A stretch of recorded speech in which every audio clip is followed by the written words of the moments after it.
क्रिया द्वारा निर्मित होते हैं। हिमनदीय क्रिया द्वारा निर्मित होते हैं। हिमनद के अपरदन क्रिया द्वारा निर्मित स्थलाकृतियाँ। हिमनद के अपरदन क्रिया द्वारा यू आकार की घाटी, लटकती घाटी,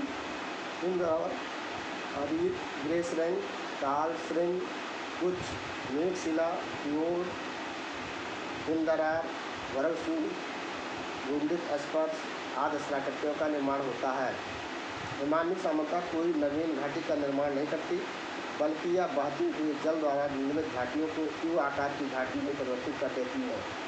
हिमनद की अपरदन क्रिया के फलस्वरूप आराम कुर्सी के आकार की एक स्थलाकृति का विकास होता है, जिसे हिमगहर कहा जाता है। इसे स्कॉटलैंड में कोरी, वेल्स में कम, जर्मनी में करेन, स्कैंडिया में केसल कहा जाता है। जब दो हिमगहर दो विपरीत दिशाओं में विकसित होते हैं तो उनके बीच एक पतली कंगीनुमा स्थलाकृति का निर्माण होता है, जिसे अरीट कहा जाता है। जब अपरदन के फलस्वरूप अरीट की दीवार टूट जाती है तो वहाँ आवागमन का पहलवार तैयार हो जाता है, जिसे गिरि संकट कहा जाता है। यदि किसी पर्वतीय क्षेत्र में विभिन्न दिशाओं में गह्वर का विकास होने लगे तो गिरिशिंग का निर्माण होता है। स्विट्जरलैंड में आल्प्स का मैटरहॉर्न एवं भारत में हिमालय का शिवालिक इसी प्रकार निर्मित हुआ है। हिमनद के निक्षेपण द्वारा निर्मित स्थलाकृतियाँ।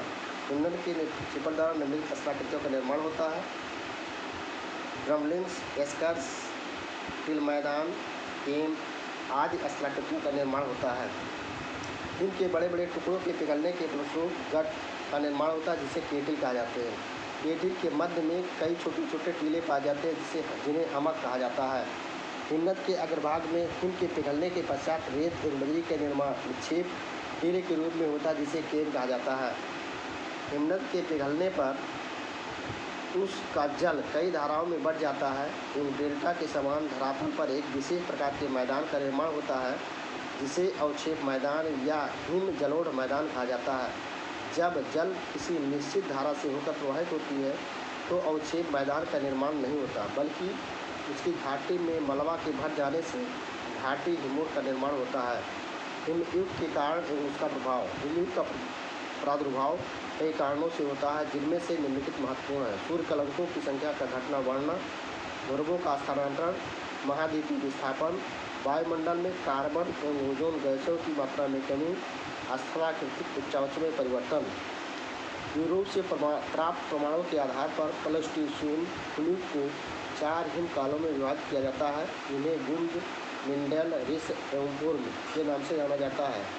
इन 4 महाकालों के बीच 3 अंतर्हिम काल आते हैं, जिन्हें GM, MR एवं RW अंतर्निहित अवस्था कहा जाता है।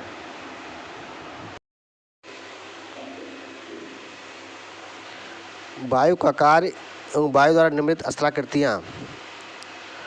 पृथ्वी का लगभग 1/3 स्थल भाग शुष्क एवं अर्धशुष्क है। इन प्रदेशों में अनाच्छादन के कारण के रूप में पवन का महत्वपूर्ण योगदान है। पवन के कार्य 3 प्रकार के होते हैं। अपवहन, इस क्रिया के द्वारा पवन असंगठित चट्टानी कणों को उड़ाकर दूर ले जाता है, जिसके फलस्वरूप धरातल पर गर्तों का निर्माण होता है।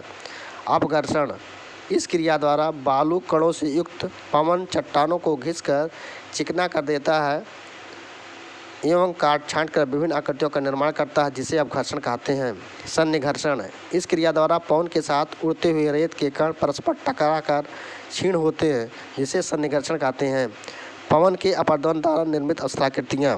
पवन के अपरदन द्वारा निम्नलिखित स्थलाकृतियाँ का निर्माण होता है। पवन गर्त, ब्लो आउट्स, जाली शिला, स्टोन लेटिक्स, डाइकेंटर, छत्रक शिला या गारा, यारडंग, जूगेन, भूस्तंभ या डिमोसाइल, इंसेलबर्ग, पवन पुल या बिंड गैप जैसी स्थलाकृतियों का निर्माण होता है।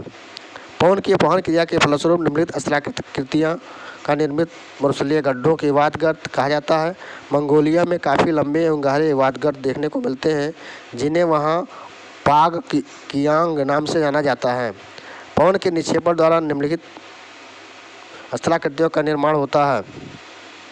बालू स्तूप, सैंड ड्यून, बालू का गार, सैंड लेवीज या व्हेल ब्लैक्स लोयस का निर्माण होता है। मरुस्थलीय प्रदेशों में जलोढ़ से निर्मित धरातल को, जिसमें कभी झील थी, पलाया कहा जाता है। पलाया में जल भर जाने से पलाया झील का निर्माण होता है।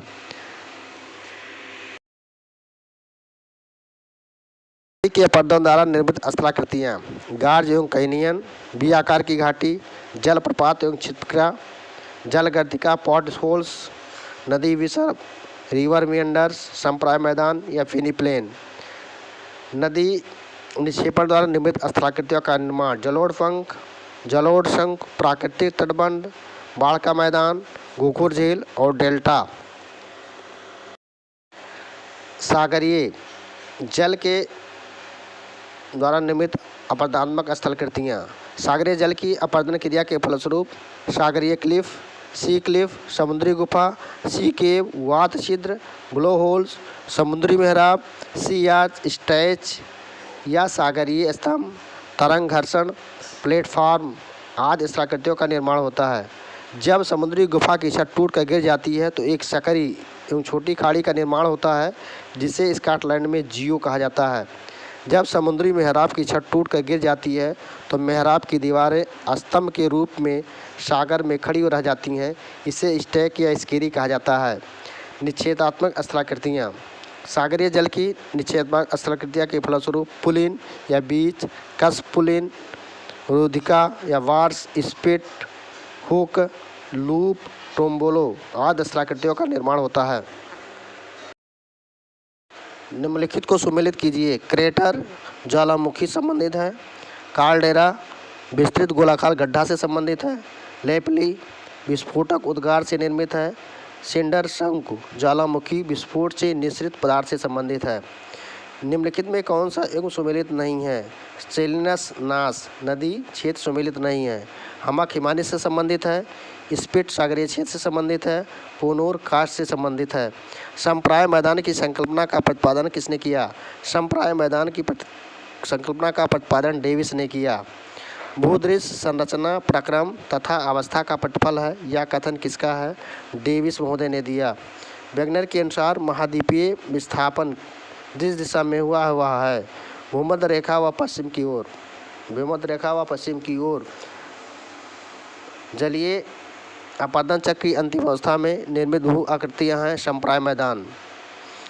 निम्न में सुमेलित है। उन्मिका तरंग वायु अपरदन से संबंधित है। विश्व के एकमात्र भूखंड जिसे पंजिया के नाम से जाना जाता है का अस्तित्व किस काल में था? कार्बोनीफेरस के काल से था। वह अपवाह तंत्र जो क्षेत्र की भूवैज्ञानिक संरचना से बिल्कुल प्रभावित नहीं होता है पूर्ववर्ती अपवाह कहलाता है। सामान्य अपरदन चक्र की संकल्पना का सर्वप्रथम प्रतिपादन किसने किया? डेविस महोदय ने किया। कौन सी एक संरचना नदियों में नवोन्मेष की संबंधित नहीं है? अंतःगठित पर्वत स्कंद संबंधित नहीं है। C.H. क्रिकेवे ने पाइन प्लेन शब्द को दिया। एल सीकिंग पेडी प्लेन से संबंधित है। M.F. थॉमस ये इंच प्लेन से संबंधित है। W.M. डेविस पेनी प्लेन से संबंधित है। एक रूपतावाद के सिद्धांत को हटन ने दिया। आधार तल को पावेल महोदय ने दिया। महाद्वीपीय विस्थापन को वेगनर महोदय ने दिया। सागर नितल प्रसरण को प्रतिपादन हैरी हर्स महोदय ने दिया। कौन सी स्थलाकृतियाँ तीनों से भिन्न है? टेलस तीनों से भिन्न है। अपरदन की आधार तल संकल्पना का प्रतिपादन J.W. पावेल महोदय ने दिया। निम्न में कौन सी प्लेट एंडीज पर्वतों के निर्माण के लिए उत्तरदायी हैं? नजका तथा अटलांटिक प्लेट। कौन सा एक सुमेलित नहीं है? अपदलन रासायनिक अपचय की प्रक्रिया संबंधित नहीं है। स्टैक समुद्री तरंगों के अपरदन से निर्मित है।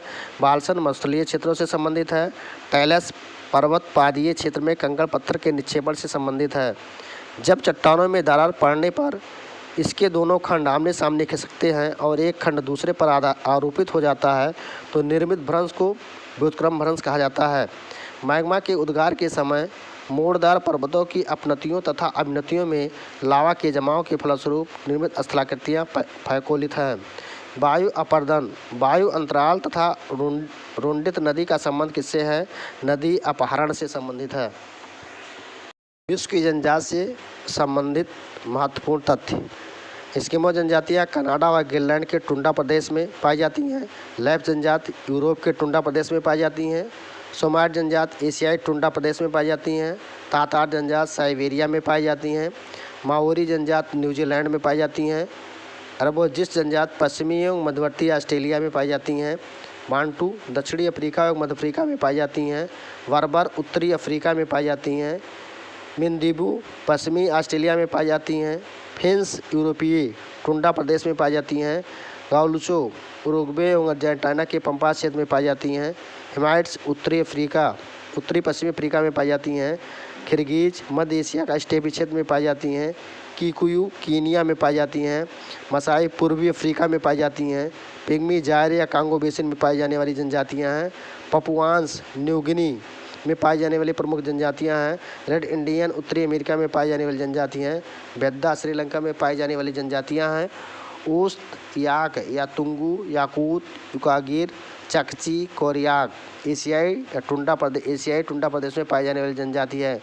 जुलू दक्षिणी अफ्रीका के नेटाल प्रांत में पाई जाती हैं। सेमांग मलेशिया में पाई जाने वाली जनजाति है। पुनान बोर्नियो में पाई जाने वाली जनजाति है। बुस्मैन कालाहारी मरुस्थल में पाई जाने वाली जनजाति है। युकाघिर साइबेरियन में पाई जाने वाली जनजाति है। औका इक्वेडोर में पाई जाने वाली जनजाति है। बोरो दक्षिणी अमेरिका के अमेजन बेसिन से संबंधित है। बद्दू अरब से संबंधित है। आइनू जापान में पाई जाने वाली जनजाति है। होटेनटाट कालाहारी या बोत्सवाना में पाई जाने वाली जनजाति है। कज्जाक मध्य एशिया में पाई जाने वाली जनजाति है। फूलानी नाइजीरिया में पाई जाने वाली जनजाति है। कालमुख मध्य एशिया में पाई जाने वाली जनजाति है। भल्ला कृषक मिस्र में पाई जाने वाली जनजातियाँ हैं। हौसा नाइजीरिया के मूल निवासी हैं। फल्लाह कृषक नील नदी की घाटी में पाई जाने वाली जनजाति हैं। अफरीदी पाकिस्तान में पाई जाने वाली जनजाति हैं। मगियार पूर्वी यूरोप में पाई जाने वाली जनजातियां हैं। माया मैस्को में पाई जाने वाली प्रमुख जनजातियां हैं। बोवर दक्षिणी अफ्रीका में पाई जाने वाली प्रमुख जनजातियां हैं। क्रांति से संबंधित महत्वपूर्ण प्रश्न। गोल क्रांति आलू उत्पादन से संबंधित है। हरित क्रांति खाद्यान्न से संबंधित है। श्वेत क्रांति दुग्ध उत्पादन से संबंधित है। नीली क्रांति मत्स्य उत्पादन से संबंधित है। रजत क्रांति अंडा उत्पादन से संबंधित है। पीली क्रांति तिलहा उत्पादन से संबंधित है। कृष्णा क्रांति बायोडीजल से संबंधित है। लाल क्रांति टमाटर या मांस से संबंधित है। गुलाबी क्रांति झींगा मछली से संबंधित है। बादामी क्रांति मसाला उत्पादन से संबंधित है। सुनहरी क्रांति फल उत्पादन से संबंधित है। अमृत क्रांति नदी जोड़ों परियोजनाओं से संबंधित है। इंद्रधनुषी क्रांति सभी क्रांतियों पर निगरानी हेतु संबंधित है। गोल्डन फाइबर क्रांति जूट उत्पादन से संबंधित है। सिल्वर फाइबर क्रांति कपास उत्पादन से संबंधित है। सलेटी क्रांति सीमेंट उत्पादन से संबंधित है। सूर्योदय क्रांति इलेक्ट्रॉनिक उद्योगों के विकास से संबंधित है। सदाबहार क्रांति जैविक कृषि से संबंधित है। शेफरान क्रांति केसर उत्पादन से संबंधित है। केसर का सर्वाधिक उत्पादन जम्मू कश्मीर में किया जाता है।